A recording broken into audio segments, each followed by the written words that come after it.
is we are going to start by doing more algorithms, more, let's say, classical algorithms. And I don't know why WhatsApp is starting. All right, let's force quit it. So we're going to do some more algorithms and talk about their efficiency. In particular, let's say some classical algorithms. That's going to be, let's say, in the first half of the lecture. And in the next half, we're going to talk more about memory. Okay, in particular, what happens with function calls when we're passing arguments to functions, okay? So that's the plan for today. If you're wondering what's the plan, we are basically at half of the semesters. We had 12 lectures and we have 11 more. And then you have one test at the end. I mean, you have 2 more tests, but the last one is going to be in class. That's why we have 11 more lectures and not 12, counting the lecture today. So we have 11 more lectures. The plan for these 11 lectures, I told you what the plan is for today.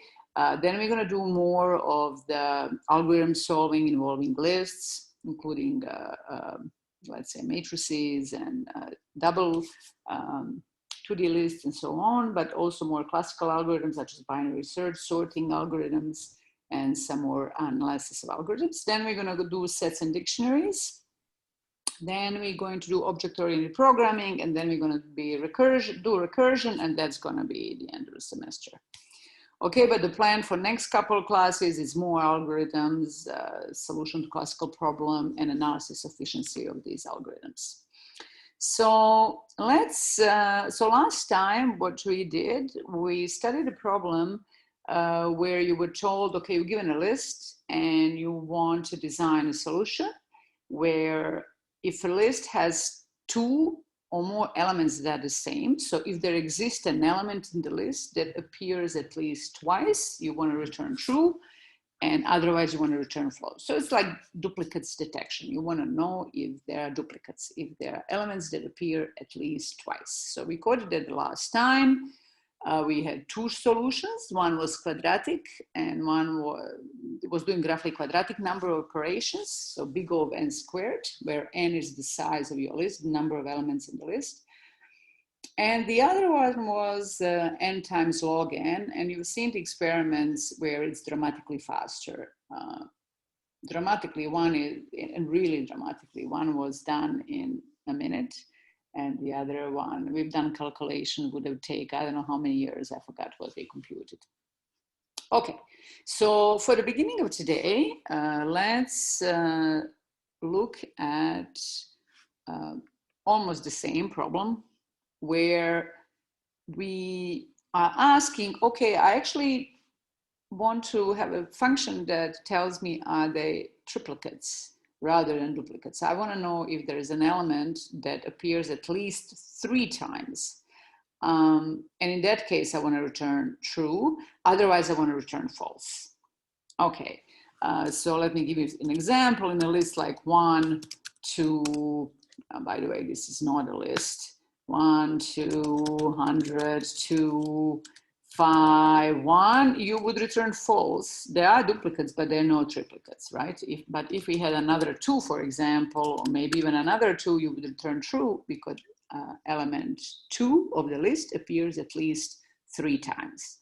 Okay, so let's recall what was our first solution for duplicates. What we de facto did, we coded a solution that says, okay, I'm going to actually create or look at every possible pair of elements in the list. So I'm going to create all the pairs or look at every pair.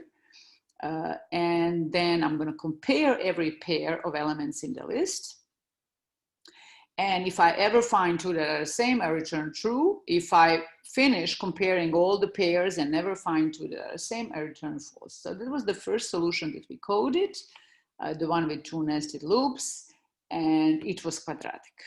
Okay, so what would be equivalent solution for triplicates? You want to know, are they at least 3 elements that are the same?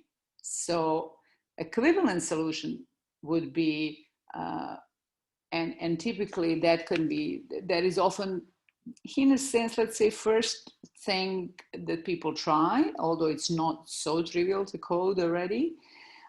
Equivalent would be to say, I'm going to take every triple of elements. I'm going to take every 3 elements, possible 3 elements in the list. I'm going to generate every possible triple of elements in the list, and I'm going to check out they're the same. If I ever find 3 that are the same, I return true. And otherwise, if I checked all the triplicates and no 3 are the same, I return false. So how do you code that? And how efficient is that solution? All right, so this is a solution for that. So let me show you how you would, let's say, generally generate all triples of elements. For one, you can say, okay, I'm gonna take a first, I always am showing this because I'm imagining the cards, but I take a first card, I take a first element, and I want to produce all the triples that contain the first element of the list. So I'm going to take a first element, and I want all the triples containing this element. But one way to do it is then for the first element, I create all the pairs in the remaining list. Okay, so I take a first element and create all the possible pairs of elements in the remainder of the list. And we have seen from our duplicate solutions, we should by now know how to create all the pairs of elements, okay? So that's how I check all the triples that contain the first element. All right, then I take the next element and create all the triples containing that element. How do you do that? I take that element and then create all the pairs in the remainder of the list.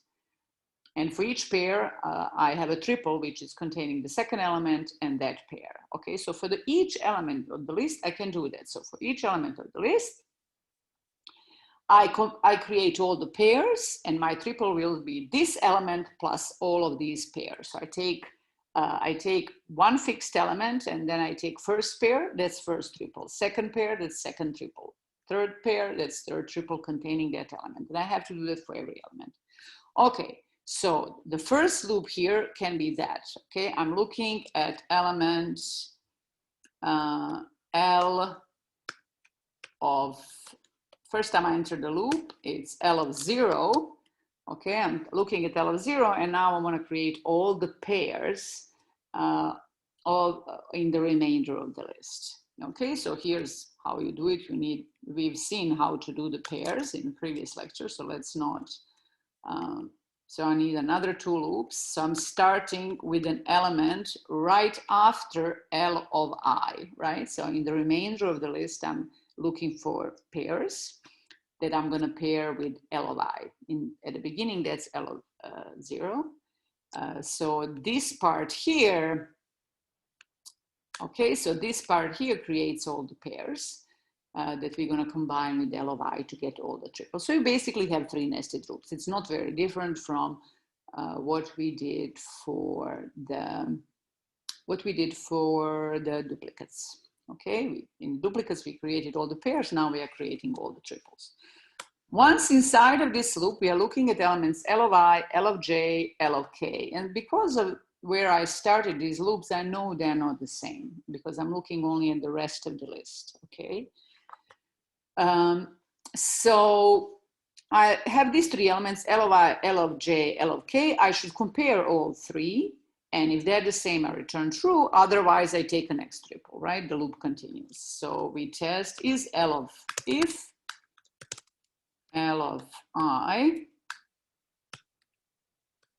is equal to L of J and L of J equal to L of K, that case we know we found 3 that are the same, right? I don't need to test is L of I equal to L of K, because if L of I is equal to L of J and L of J is equal to L of K, then L of I is equal to L of K, right? Then they all 3 are the same.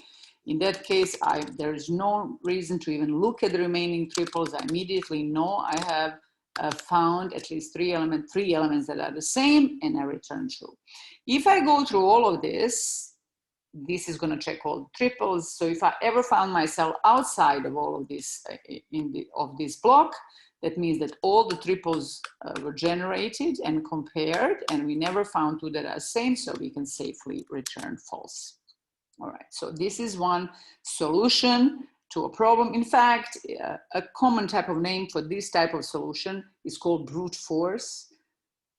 The word should say for itself what it means. Like you really, it's like, it could be like the first thing that comes to your mind, but it's not only that, it's more like you test everything possible. It's a brute force solution. You really check everything, right? You're not thinking about efficiency. All you care about is correctness. And you, in this case, you test everything and that's your solution. Okay, so it's correct one. So let's figure out how many operations does it do in terms of big O notation.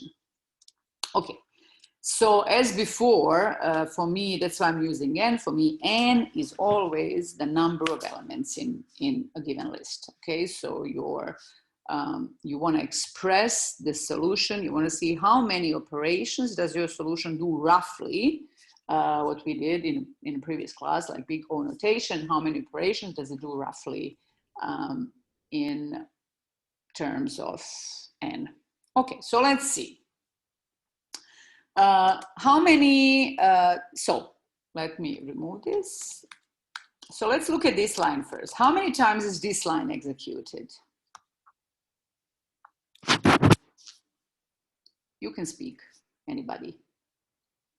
Whatever the range of. Sorry? Whatever. N times. N times. N times, exactly. So this loop is executed n times. How many operations does it cost us, this line?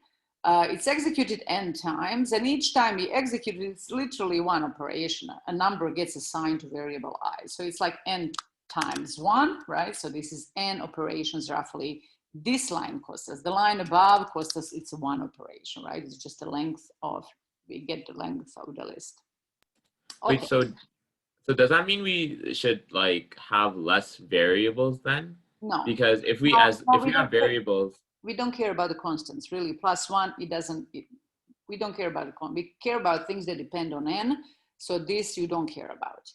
All right. Okay. Next line. Let me actually just do for the analysis, the correct solution, it's easier to analyze this, and asymptotically, in terms of big O notation, this solution that I'm just going to present and the previous one are asymptotically the same. But now we are not sure that L of I, L of J, and L of K are actually distinct elements of the list. We may be comparing an element to itself.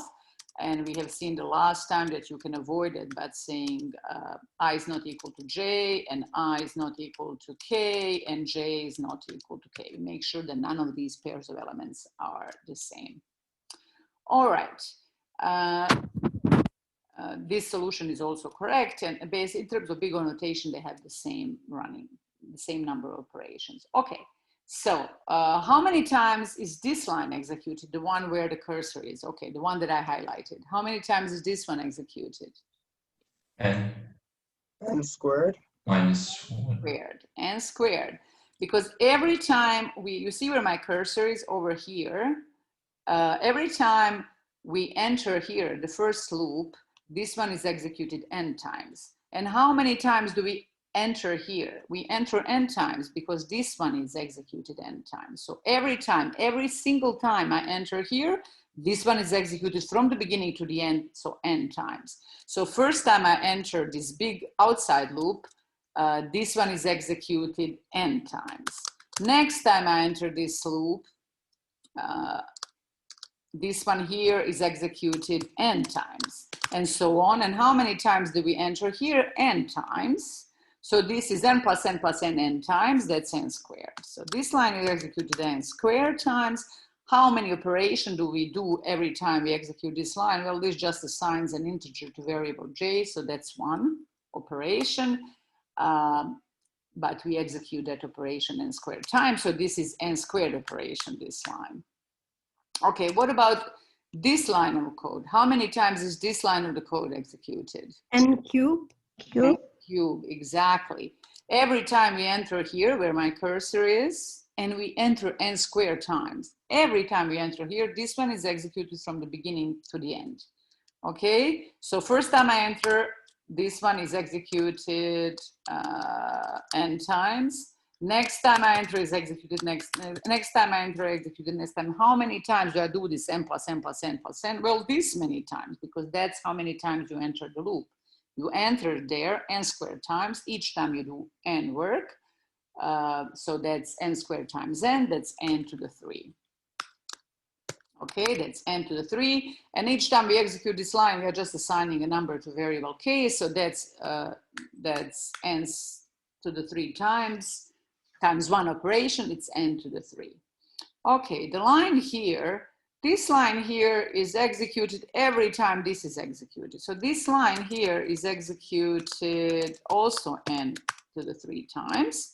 How many operations do we do each time we execute that line? Well, we can say that we execute 1, 2, 3, 4, 5 operations roughly, because we are doing 5 comparisons. But in general, you do remember, hopefully, that in big O notation, we anyways remove those constants. But let's say that each time we execute this line, we do 5 operations. So this costs us 5 times n to the 3. This line here is executed at most once. You only return once, at most once. And this line here is executed, one of them is executed, not both, right? Okay, so let's add this up. So what we see here is these two are one operation. This is one operation, so that's 2 plus, then we have this line n plus n plus n squared. Now we're adding up all of these operations to get a final number operation. Plus we have here n to the 3 and 5 n to the 3. So then we do plus n to the 3, 6 times n to the 3. And then in big O notation, we said, first thing you do, you remove all the constants, not in the exponent or in the base of exponent, not that, but like real boring constants, the one that are flat on the ground. So we remove 2, we ignore 6. So we get that in terms of big O notation, that is m plus n squared plus n to the 3. Okay, but this also doesn't look like perfect thing. What we want to do, as we've seen the last time, is you keep the biggest term, because that costs you the most operation. You want to know how many operations roughly are you doing.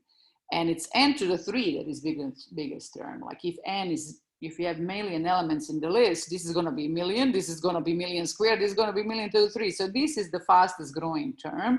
So that's the one that is that we keep, because it actually tells us how fast our algorithm is. So this is a cubic solution, n to the 3. I hope you remember from last week's experiment that even n squared, quadratic, which is much better, was way slow on lists of length million. And cubic, of course, it's even worse. So this is not the best solution. So we should look to figure out, can we do better than this? Can we find triplicates in better than cubic time? Okay, are there any suggestions of how to do that? I have one. Go ahead. So if you did for CH and L, and then you did L dot count CH, Okay. as long as it's greater than or equal to 3, then it Mhm. returns true. Okay, very good.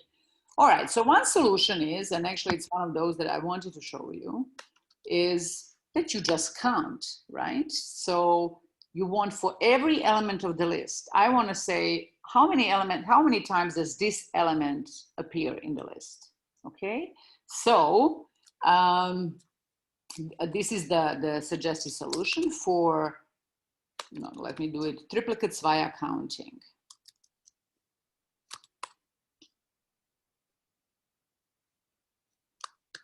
Via count.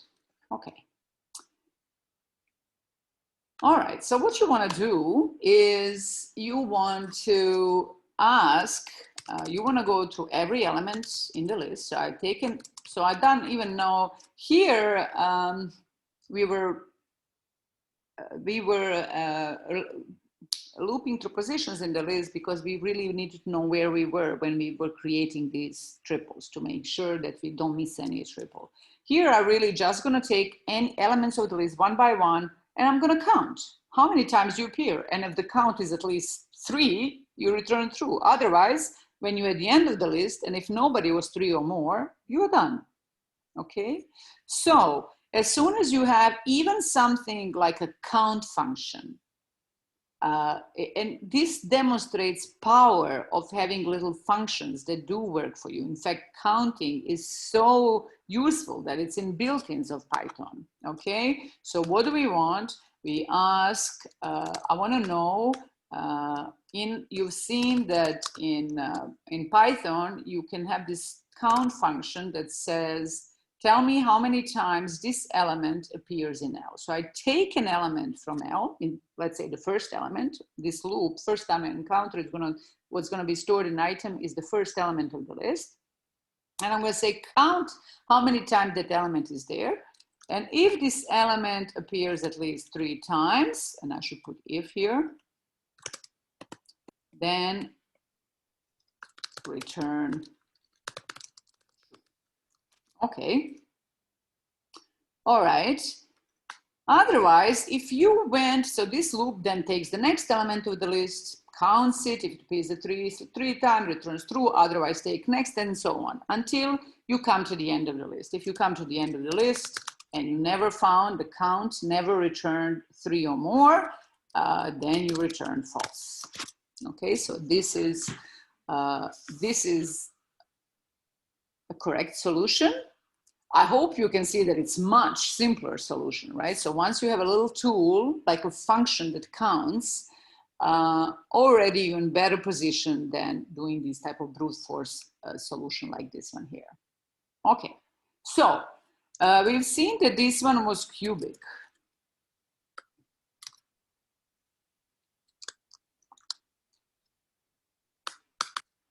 Okay, so this one is cubic. And what about this one? Is it better asymptotically in terms of, you know, what is the number of operations in terms of big O notation for this solution? Okay, so is this solution provably better than this one? And for me, it's provably better if we get something here better than n to the 3. What do you think? What do you think is the, by the way, again, this we call running time. And you say, what is the running time of the solution? What is meant in computer science, it's not running time, it's time, like 10 seconds, 2 minutes. It's not time. We are talking about big O notation. What is the running time refers to the number of operations in terms of big O notation, okay? So what is the running time, or what is the rough number of operations of this solution? Does anybody have suggestions? If big O of count is less than n squared, it is? We need, You are saying that the solution is quadratic. Well, if big O of count is less than n squared, then it is less than n cubed. Because you have... Yes, that's correct, okay. So how fast do you think you can count? All right, so actually don't answer that, think about this, but let me start the analysis. So we're gonna see, because this may be deceivable, this may deceive some to think that this is potentially linear. Why? This line here is executed n times. Again, for me, n is len of L, right? So this time is executed as many times as there are elements in the list. For us, there's n elements in the list. And each time I execute this line, it's really one operation, and one element of the list is placed in a variable item. So this costs us n operation, this line. Okay, then we come to this line and we ask ourselves, how many times is this line executed? Well, this line is executed exactly the same number of times as this one, n. But each time we execute this line, how many operations are actually executed? Here it was 1, because this all that happens is that the element of the list and elements of the list can be accessed with 1 operation. Element of the list is placed in a variable. That's roughly 1 operation. Okay, here, every time we execute this line, we have this. How many operations does this highlighted thing cost us? So when you do this type of N analysis, squared. no, At least 3 times.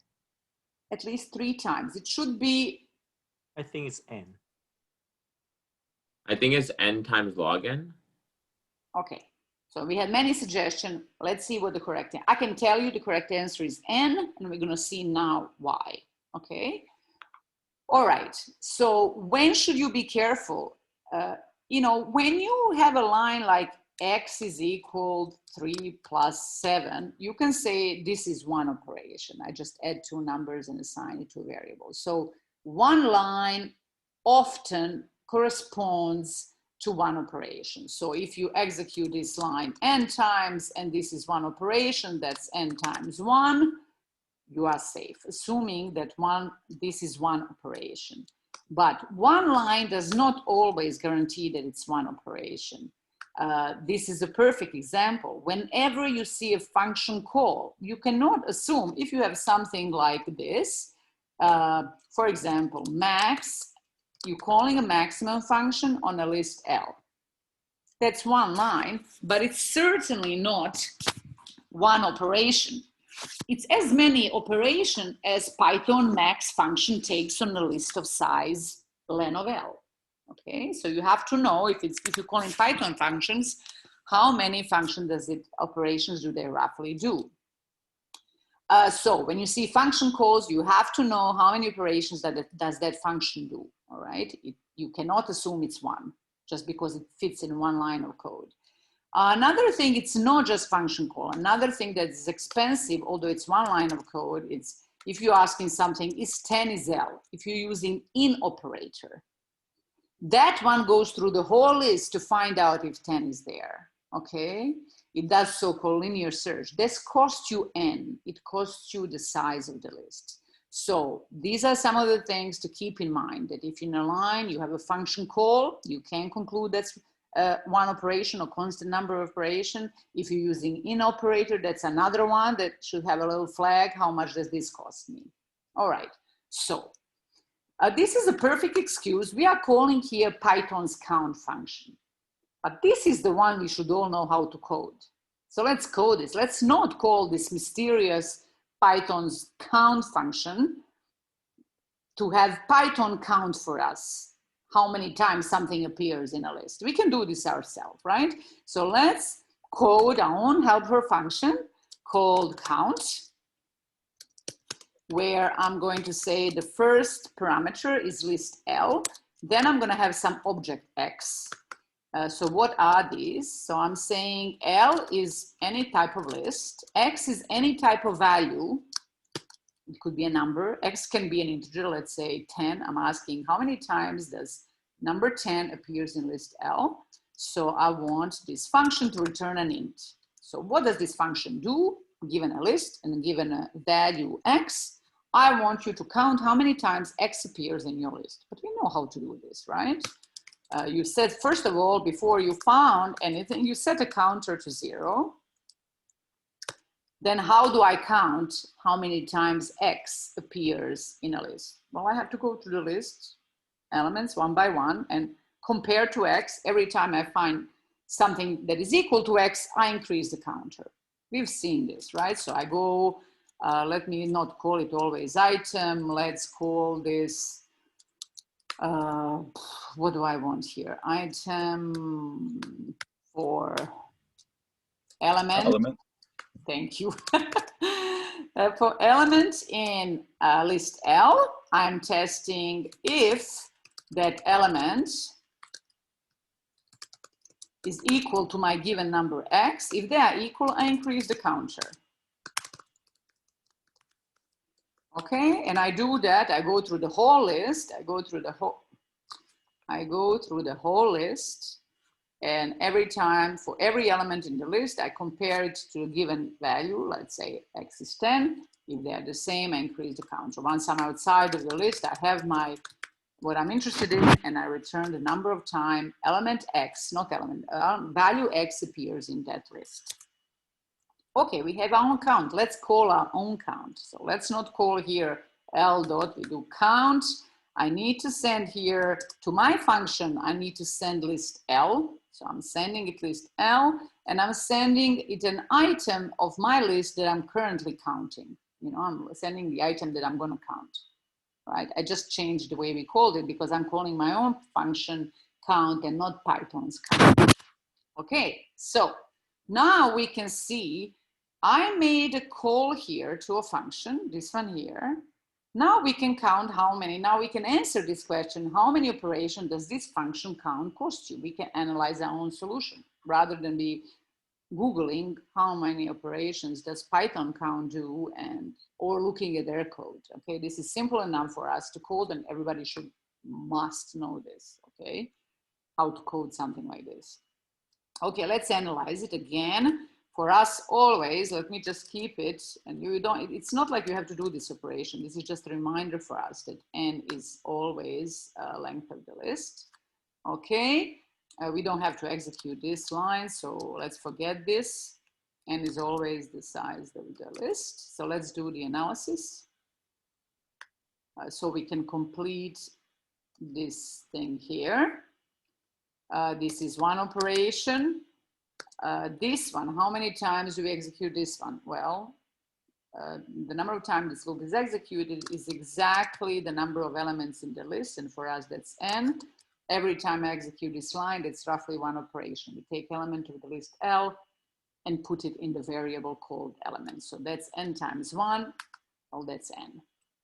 Okay. This line too is executed every time we enter the loop. So therefore, this line is executed also n times. How much does it cost? That this is one operation. We're doing one comparison. We're comparing these two elements. So the number of operation here is also n times 1. So that's n. How many times is this line executed? Well, it's executed at most n times. It's executed every time this is true. So the same as this, except it could be less because it's not executed when this is false. So it's at most n, and this is one operation. You increase some variable by 1. Okay, so this is times 1. So the number of operations here is n, and this is one operation. Okay, so this is 1. So the total number of operations of this function count that we implemented is 1. So it's 2 plus 3n. So 3n plus 2, and we know that we should remove the constants, and we get, once we remove 3 and 2, we get n. So this is linear. So now we know how many times operation is done by a count function every time we call it. So here we replace this with big O, right? So you do n times n, that's n squared. And this is again less than equal to 1. And this is less than equal to 1. Okay, so this one is n squared, this line. Cost us roughly n squared operations. Okay, so when we add all of these up, we get n squared plus n plus 1. So it's at most that many operations. We remove constants. So we get O of n plus n squared. Well, we keep the highest growing term because n plus n squared is less than 2n squared. So we remove a 2 and we end up with n squared, right? So you can keep on doing that and to realize that this is O n squared. You just keep the highest growing term because that tells you how expensive your solution is. Expensive in a number of operations. Okay, so we did do better. We went from cubic to quadratic. That is a huge improvement. Okay, so, all right. So there, for example, between these two solutions, we would already see the difference. So let's say if n is thousands, yeah, or maybe 10,000.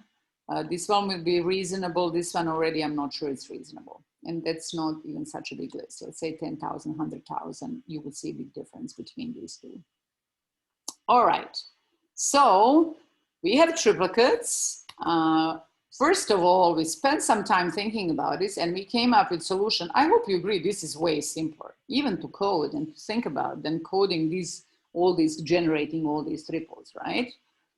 And this also has, first of all, it's simpler. Second of all, it's faster. Third of all, it generalizes. And what do I mean by that? It generalizes. Let's look at the similarity between these two problems, duplicates and triplicates. Duplicates ask, is there an element that appears at least 2 times? Triplicate says, is there an element that appears at least 3 times? Okay, but then you can say, okay, let's now solve next quadruplicates. Is there an element that appears at least 4 times? And so on, okay? So in fact, the more general problem to solve is that you not only give me a list, but you also give me an integer k, and I want you to solve a more general problem that says, I give you a list and I give you k, and you tell me, is there an element that appears at least k times? So when k is 2, that solution is doing duplicates. When k is 3, is doing triplicates. Okay, how would you modify this solution to solve that problem? That given a list L and given K, it should be creating all the K tuples, like all the possible sublists of K elements. This is, you cannot even generalize this solution. So if you want to generalize this solution, you would need to have a way to have K nested loops, but you don't know ahead of time what K is. So this solution, not only it's expensive and kind of complicated to code, it's actually does not generalize. Okay, so what about this solution? So I want here, so not triplicates. What I want is solution that says K same. Let me call it K same. What would you change here such that so what is given to me now, let's make sure we all understand the problem. So now the input is not just a list, the input is a list and an integer, K is an integer, and I want to return a Boolean. So I'm given a K and given an L, and I want to return true if the given list L has an element that appears at least K times. Otherwise, I want to return false. Okay, so how do I solve this? What do I do in this solution to make this solution work for this now generalized problem? You just change the 3 into K? Exactly. Okay, so now we have a fully general solution. If the user puts 2, we get duplicates, that's duplicate solution. If the user puts 3, we get triplicate solution. If they put 4, we get quadruplicates. If they put 100, we get hundredplicates. I don't know. Let's not invent words, okay? So this is fully general solution, and I hope you can see that it's exactly the same running time as this one here. The only thing we changed is that here I'm comparing to 3, and here I'm comparing to some other constants. Nothing else changed, and this costs you the same. Are you comparing to 3, or are you comparing K is 100, you're comparing to a number 100? Okay, so this solution generalizes, it's simpler and it's faster than this triplicate solution. All right, so we have a quadratic problem for triplicates. So let's go back to triplicates for now, just briefly. And we have a quadratic solution for triplicates. Okay, so next question should be obvious. Can we do better than quadratic? What if we sort them and then check every 3? Exactly. if they're the same. Exactly. All right. So, and then we're going to do analysis and see if it's better. All right. So here's the next solution. Sort first. If the list is sorted, where are the elements that are the same? Let's say it's a list of numbers. Well, they have to be next to each other, right? If you have, we've seen this already last week. Oh yeah, last week was reading week, the one before. If you have two elements that are the same, they have to be somewhere together. If you have three elements that say they have to be somewhere together, meaning consecutively in the list. So all you have to do, if you know that list is sorted, so you sort it first. If you know that list is sorted, all you have to do is for triplicates is you test first three, are they the same? If they're not, you take next three, are they the same? If they are the same, you say, okay, you stop, return true. If they're not the same, you take next three, next three, next three, until you come to the end of the list. That's enough. So you're going through the list once.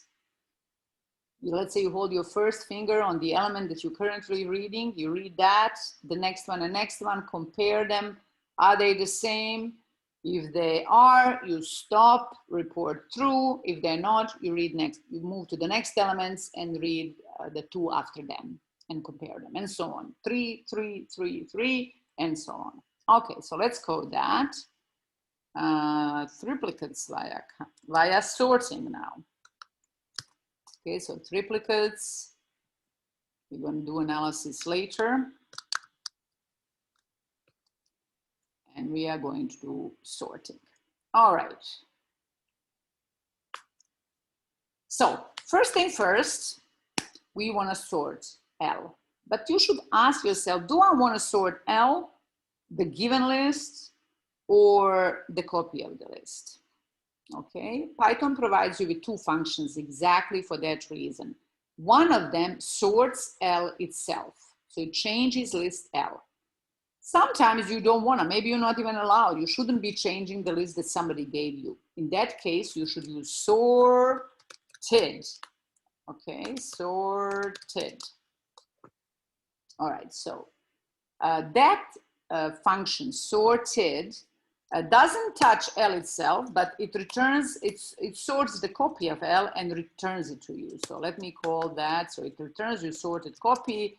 So let me call it SL for sorted copy, right? So you can do that and then you work with SL. SL is sorted, okay? Another function that you have in Python is in list module. That one you use if you want to sort L itself, and you call it like this. It's one of those actually methods that you call with a dot operator. So if you do L.sort, that is going to actually sort list L itself. So if somebody is using your function and if somebody is calling this function, once the function returns, the list in the main is sorted. Maybe you didn't want that, right? So you ask yourself, do I want the originally sorted or I want a copy sorted? So let's say for us that we want a copy sorted. There's no reason to sort the original. Nobody told us to sort the list. Okay, so by the way, here we are given L and K. Okay, so we're working with the sorted list. All right. So, so how do we do the, actually, yeah, we're doing triplicates. Sorry, this is triplicates, so we don't need K. All right, so what did we say we do? I go through the list, I take a first element, second, third. So I take first element and the two after and compare. Second elements, two after and compare. Third elements, two after and compare. Well, because obviously I'm talking about positions. Take first and the next two, second and the next two. I should loop on the position.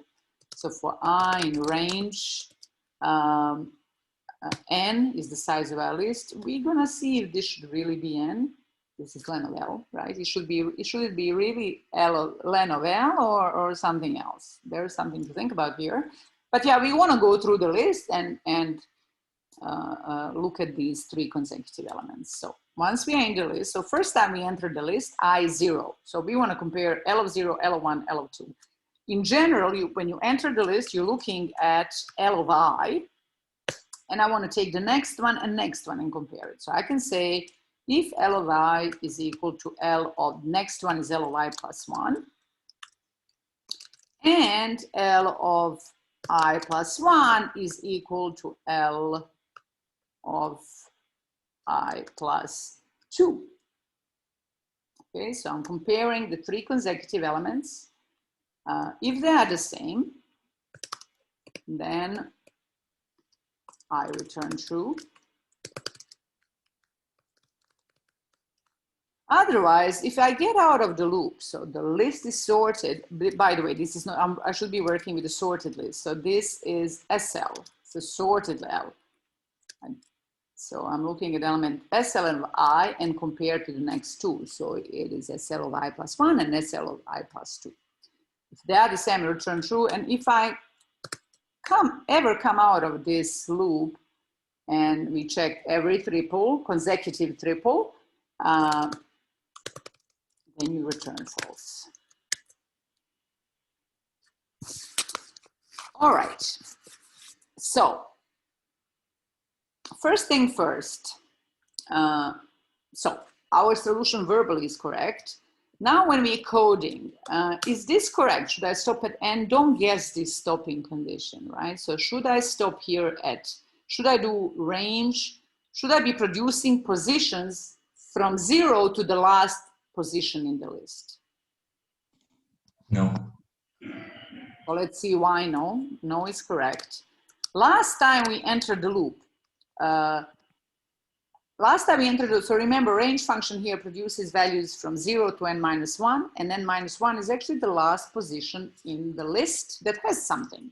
So when we enter here, L of I, last time we entered the loop, L of I, you are actually looking at L of n minus 1. That's what I is last time you entered the loop. But that's the last element of the list. And look what happens here. So L of I is this, last element of the list. Then you say, compare that to this is, sorry, this should be I here. Compare it to n minus 1 plus 1, this is n. So you're going to end up comparing last element in the list to the element on position n. This doesn't exist. In a list of size n, the positions are 0 to n minus 1. So you are trying to compare this element S of I with something that is outside of the list that doesn't exist. So it's going to crash. So you have to ask yourself, what's the last position that I should produce? Was the last I when I should enter the loop? Well, the last I for which you should enter the loop is n minus 3. Let's see why, because you're comparing n. Here, this is going to be n minus 3. This is going to be then n minus 2. And this is going to be n minus 1. So you're comparing actually last three elements. You're comparing the one at position n minus 3 to n minus 2 to n minus 1. So that's the last one, okay? So you compare, you stop when I is n minus 3. Okay, if you go even to I is n minus 2, you're going to be out, because it be n minus 2, n minus 1, and okay, and S of n is out, L of n is outside of the list. Okay, so you have to spend time thinking of your stopping conditions. So actually here, you are going to range n to the range n minus 2, because remember range function goes up to n minus 2. So the last time you're going to enter the loop is for the I is equal n minus 3, and that's what you wanted. Okay, so when we did duplicates via, and this is via sort here, I should change the name of this. When we did duplicates, we had minus 1 here because we were going to last 2. And now because we're doing triple threes, consecutive threes, we have to stop 2 before the end. Because we are doing triples, we have to stop 2 before the end. Okay, that's one thing. So now our solution is correct. Before I do the analysis, do I need both of these comparisons? Here I compare, first of all, let's make sure that these two comparisons are enough to conclude that all three are the same. So I compare I to I plus 1 and I plus 1 to I plus 2. Well, if this one is equal to this one, and this one is equal to this one, we don't need to test is S of I equal to S of I plus 2. They are then the same.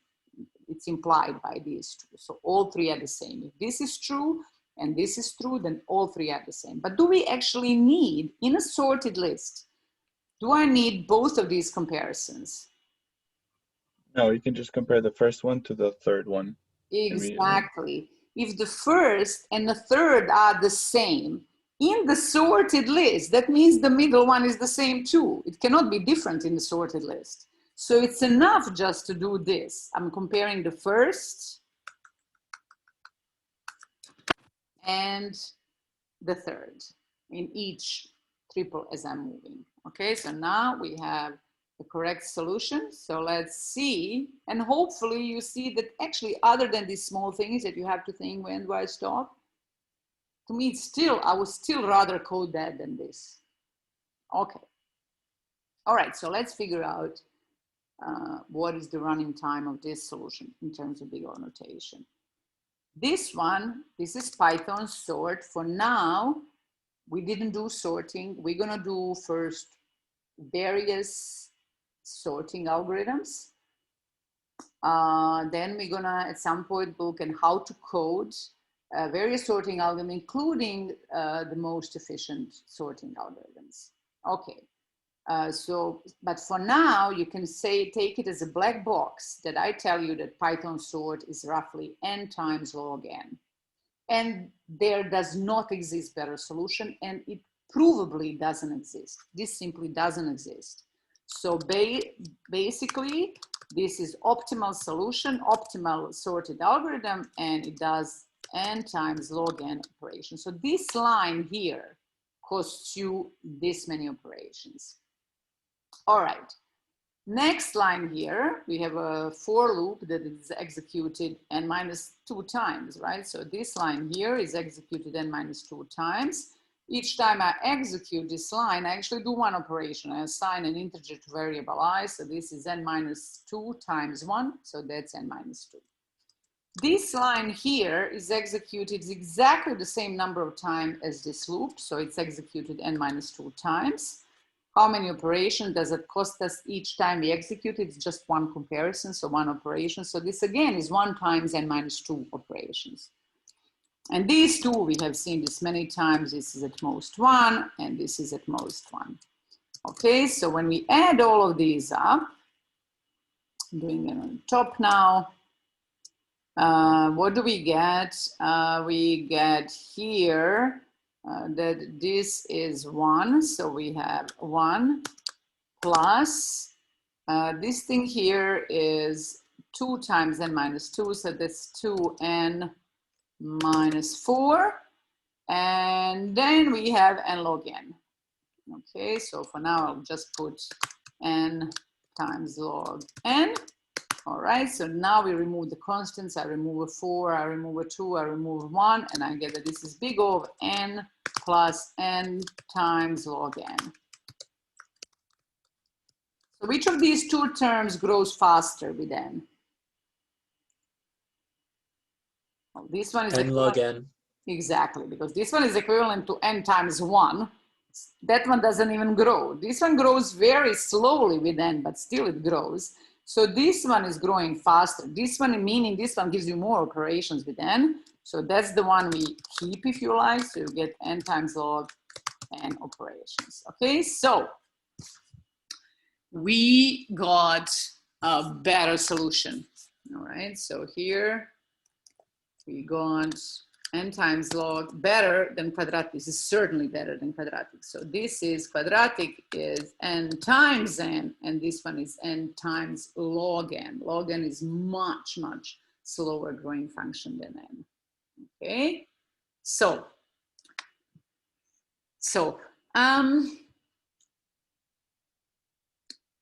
and last question about this before I, this sorting solution, does it generalize? So now we know it's n times log n, so far this is the best solution we have.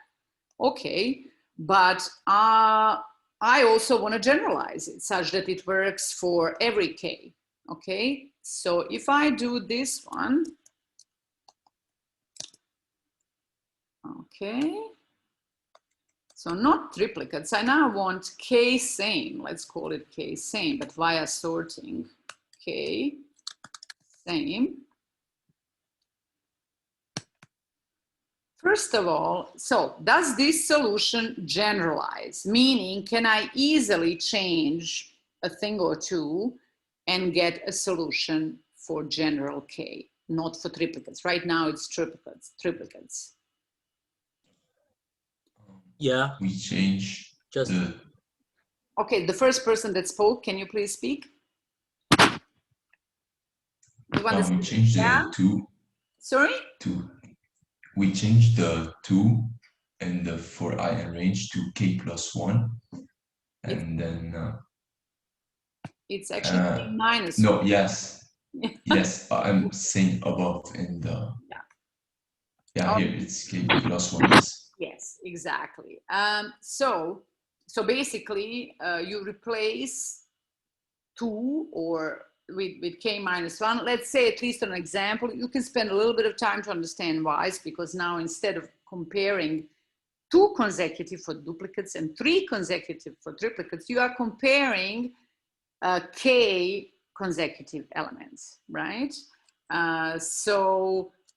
Here, if you want K, if I'm looking at S of I already counts itself. I should go K minus 1 elements further to get to K altogether. So first plus K minus 1, that's K. I'm taking K elements.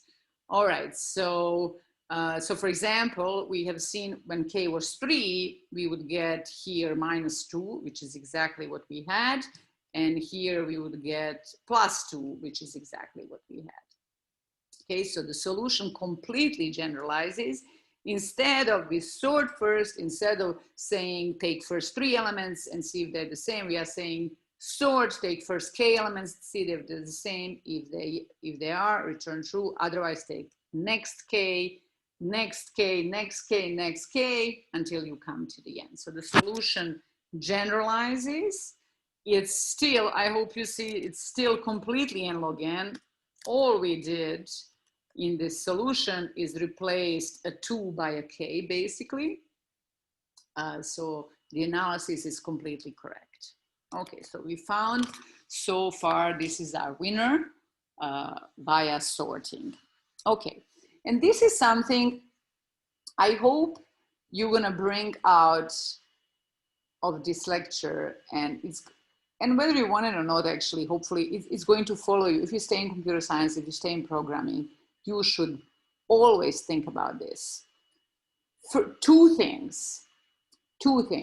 First of all, is the problem I'm trying to solve easier if I sort, if the list is already sorted? Is the problem easier?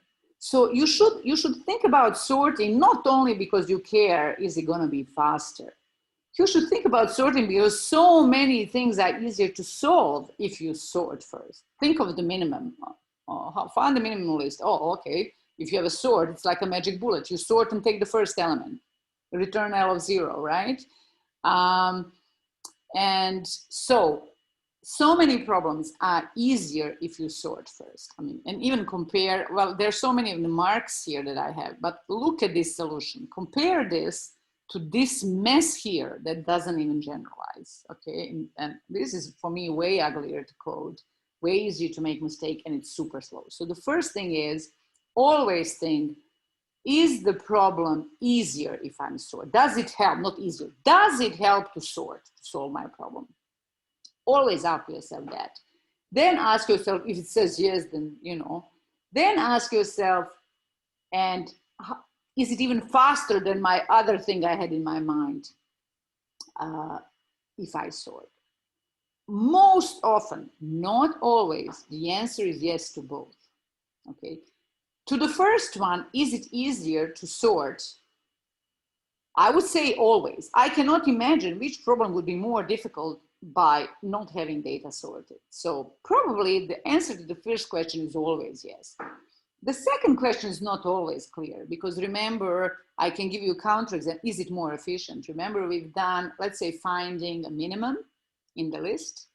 You can go through the list once. That's linear. You go to the list once and keep track of the current minimum. So you go to the list only once and you find the minimum in linear time, or you sort and return the first element. Well, that's n log n time because sorting costs you n log n time. So it's not always more efficient, but usually it's for some, you know, if you have an easy linear time algorithm, that's when it's not more efficient.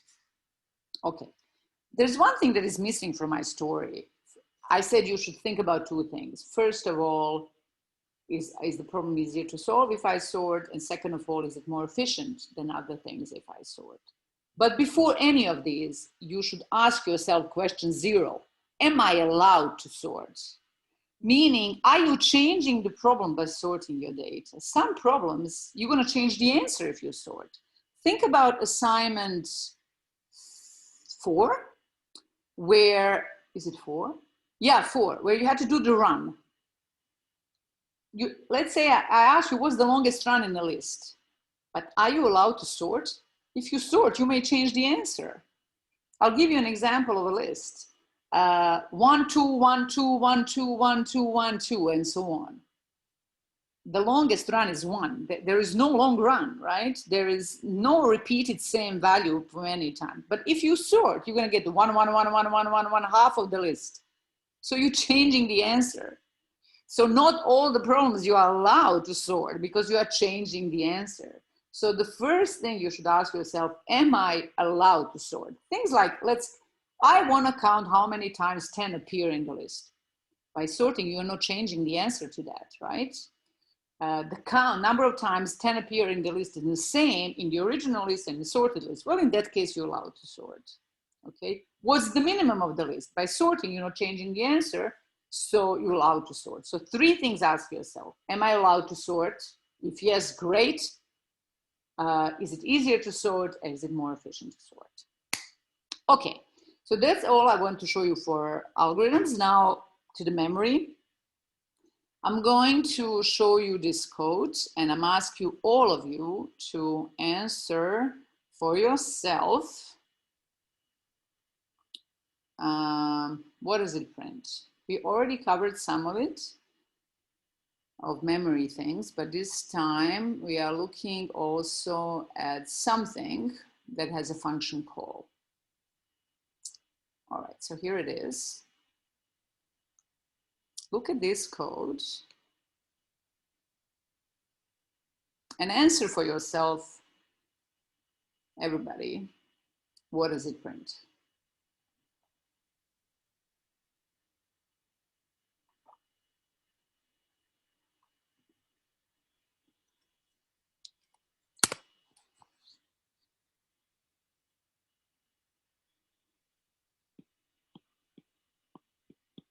I really hope you're all doing it because this is like a little test for you, right? Do I know this? And this is test for free, that there is no penalty. So if it's incorrect, then you know, okay, I really should work on this. I don't understand what's going on. Okay, so while you're looking at it, I'm gonna prepare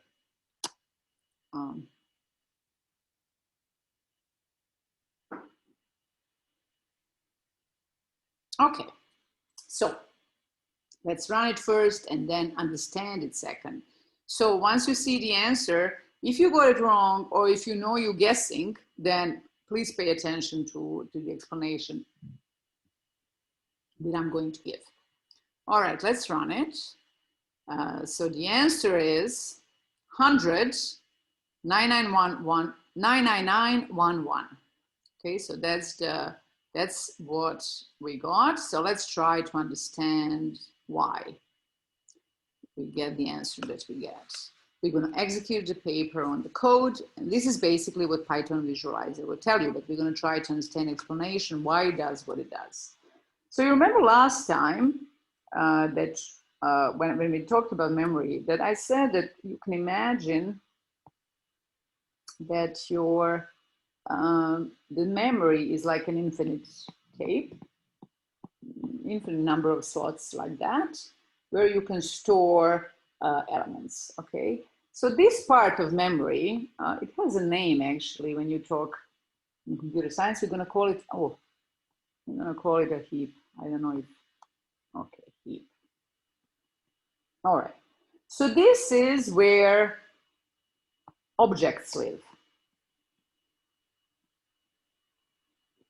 And by objects, I mean any value that you create, an integer 10, a string blah, they live on this heap. We have seen this. If you create, if you do something like x is 10, some of these locations are taken, Python is going to create integer 10, go to the first free slot, and return, store the address of that into variable x. Okay, so objects that you create, that your lines of code create, get stored on this heap. And you can imagine on this left-hand side, we're going to call this special memory, we're going to call it stack. We're not going to call it, I mean, this is how it's called. I didn't name these things. It's a stack. You can imagine it as a place where variables lives, variable and where we, on the left-hand side, you are drawing your function calls and variables. All right, so let's execute this code. So we know that Python starts in the first line, that there is something, learns here, there's a function called aha, doesn't execute, nobody called it yet. So it moves to the next line that is lined up with the leftmost edge of the program, and so it's this line. So this line is executed. What did we always say? When you see equal sign, you should read a sign from right to left. So this creates an integer 100, stores it somewhere on the heap in one of those three slots. I just removed these slots. I'm not going to be drawing these lines. So stores it somewhere, and on variables live on the left. So I'm going to have a variable x here live. And what do we store in variable? What gets stored in variable x is an address where we put this 100, where Python put the 100. So x is actually referring to this address where 100 is. Okay. At the very beginning of the semester, I was saying that when you see, sorry, this was not x, this is num. On the left-hand side is variable num. And this variable doesn't exist yet before we execute this line, so it gets created, it lives on a stack. Let me draw this better. So num stores this address. Okay, but at the beginning of semester, when we were executing line like this, I would say 100 is stored in num, as if it's like this, num, and num has its own slot, and basically what is in variable 100, variable num is 100. Let me say that whenever what's stored in a variable is an immutable object, so unchangeable object, that in that case, actually, you can use this, although it's not quite correct in terms of what is correct is this. But if you do this, you're not going to get a mistake in your answer. So for immutable objects, you can use this approximation, and that's actually what Visualizer does. You will see that when it executes this line, it shows you that actually this 100 is stored in a, because 100 is an immutable object, it shows it together with a variable on the stack. So in other words, it shows it as if 100 is actually stored in num rather than an address. And I'm telling you now, you can do that. You can do for everything that is immutable. You can imagine that the object is actually stored in a variable. So what are the immutable objects that we have seen? So unchangeable object, I'm writing them down there. So that's an int, float, Boolean, so true and false, and strings, actually tuples. And I don't think I ever explained tuples. So let me do this just for a brief interlude to show you what tuples are. It's basically lists. Tuples are the same as lists, except that you cannot change them once you create them. So here, for example, let's say let's create a list like L is equal, something like this one here. The values like this, maybe 100, doesn't matter. So L is a list. The way you create a tuple is the same. Let me create a tuple T with the same elements. All right. So you may not, sorry, I didn't create. You create tuple by using parentheses, not square brackets. Okay, so now T is a tuple. So you do type T is a tuple, type L is a list. So why am I not even teaching you this, tuples? Because tuples, I mean, not that I'm not teaching, there's nothing to say about them. Tuples are the same as the list, except that you cannot change them. So what does that mean? You can do everything with a tuple that you can do with the lists, as long as you are, the operations that you're applying, it's not one of those that changes a list, because tuples cannot be changed. What's example of this? For example, list, you can append something to it. Append, let's say we append 1,000. So you can append 1,000 to the list. If you try to append anything to T, it's a tuple, you're gonna get a mistake. List, you can sort them. This is gonna sort list L, as we have seen. So you're actually changing L, now it's sorted, before it was not. Tuple, you cannot sort it because that changes the list. So tuple is basically a list, except that once you create it, you cannot change it. And you create it by using parentheses. Sometimes that's useful. Maybe you don't want your list to be changed. You want to prevent somebody to sort your list. Okay, there you go. You use a tuple instead.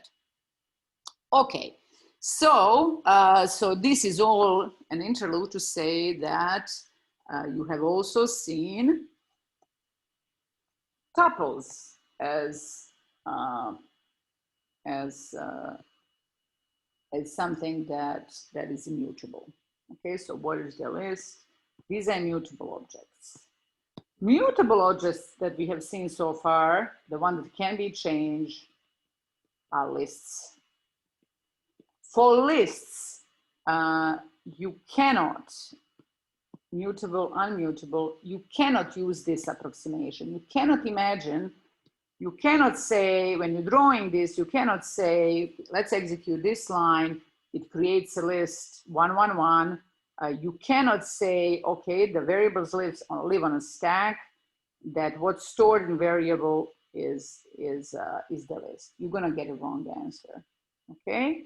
So for list, you have to use that real thing where you go on a heap, you create, so mutable objects, you have to put them in the heap when you are doing this analysis. 1, 1, 1, and address of this object is stored in the variable T. So that's how we depict it. What's stored in T is an address of that list. For immutable object, you can actually imagine that objects are stored in a variable. Okay, let's execute the rest of the line. Now we're getting to the heart of things. We get to this part. We have a function call. That means that actually, so this was actually a main running. Main was running. The main is going to pause now, and function aha is going to start running. This one is going to start running. The first thing that gets executed, whether you want it or not, and I'm going to write it down here in bold green letters, is we have a function call. Is the first parameter is equal to the first argument. So first thing that's going to get executed is L of T. L is equal to T. And then second parameter is equal to second argument. Then X is equal to num. So the first line of the function call, when we start running the function, is going to execute these two, whether you want it or not. So we're going to get that aliasing that I was showing you in one of the memory lectures, whether you want it or not. So let's execute these lines because Python executes them. All right. So let's execute them. So you just now copy whatever is here. I'm going to copy in, put in a variable. This means assign. Whatever is in T, assign it to L. Whatever is in num, assign it to X. Okay. All right. So let's do this one. Whatever is in T, what's in T? It's this address. So whatever is in T should be put in L.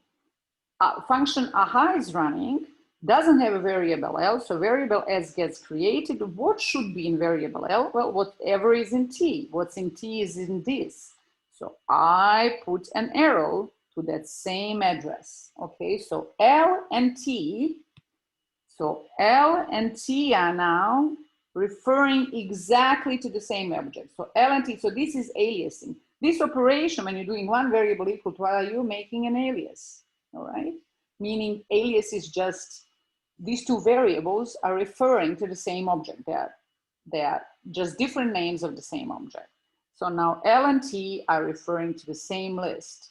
So if somebody says read T of 0, you're going to follow T of 0, it's 1. Read L of 0, I shouldn't have picked letters that are so similar. L of 0, they're going to follow this. L of 0 is 1. They're going to be reading exactly the same element. Okay, so both L and T take the same list. Now let's execute this line. Well, now let's execute this one. Okay, what's in num? What's in num is 100, our approximation, but it works. What's in num is 100, so I should put 100 in x. 100, so this is the same as x is equal to 100. So 100 is an immutable object. X doesn't exist yet, so I should put that variable in aha. And because 100 is an immutable object, I might as well assume that 100 is stored in x. Okay, we are at the end of this function. All right, so function terminates. Oh, sorry, we are not, that was just the first line of the function, but these we can do quickly. This one says L of 0 is 999. Okay, here's L. Here's L. I follow L. So I want you to be able to see. I follow L of 0. It says put 999 there. So 999 is placed there. Okay. Then we execute this line. It says create number 888. That's an immutable object. Okay, it's an integer, and says put it in variable x. 888 is an immutable object. It's an integer. I might as well store it in the variable itself because we said we can do that. And we are now at the end of that was earlier false alarm, at the end of this function. Okay, so this is what the picture looks like. I don't know if this is in the middle, if this gets recorded, this thingy here. Yeah, is it possible if you can move that? I don't know, why is it there? I can't even move it. Oh, yes, I can. Okay. All right, so hopefully, all right, now there's nothing here. You can see this, right? So X is changed to 888. So this is what the picture looks like when we come to the end of this aha function. Hopefully, as you know, when we come to the end of the function terminates. Everything that's on the stack of that function disappears. The function that is dead and terminates gets removed from, and its variable, everything here disappears. And we give the control back to the main. Main was waiting over here in this line. Now it unpauses and it can continue. It says print num. It prints num. Num is 100. It didn't change. It prints num. Then it says print T, we follow T, and we print 99911. Okay, so I hope that now, if at least you have some idea, well, some hopefully fully clear idea why this is after the explanation, if you had it incorrectly when you were doing this for yourself. All right, so this is the end of my lecture today.